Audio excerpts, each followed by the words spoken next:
Welcome back for the final time. We are at tip 30.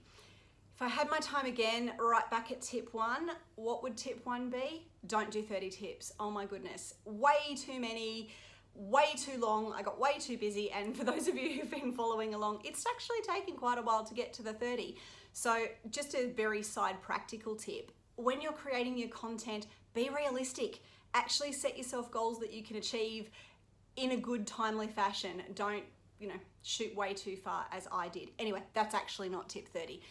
Tip 30 is really bringing together everything that we've been through in those last tips, and it's about telling a story.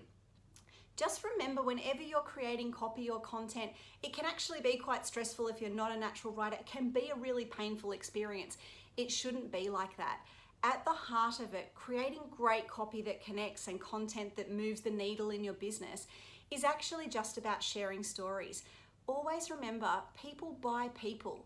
They don't really care so much about the fancy trappings and the sentence structure and all of this kind of stuff.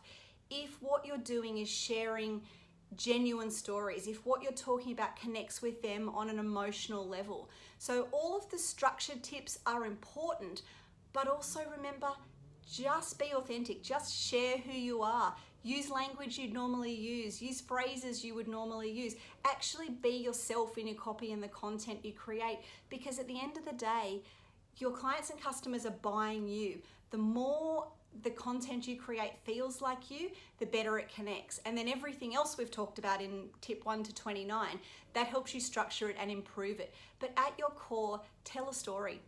Share the things that have led you to create the service or the product that you're offering. Share why you think it will really improve someone's life or their business or add value. Actually tell the story and share what's really going on, because people connect with people, and great content's really just about great storytelling.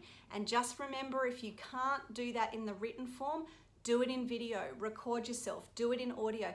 There's 100 ways to create great content. It doesn't always need to be writing.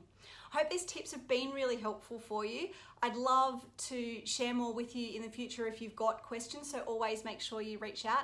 And we'll also be putting together a bit of a document that shares these in kind of a practical way, a PDF, so you can download that. So if you do want to use these as a checklist on your copy, which is a great thing to do, you can have that sitting there and just sort of tick it off. But I hope you've enjoyed it. Again, apologies this took so long to create, but I've had really a fun time sharing it with you. So thank you for joining me on the 30 tips.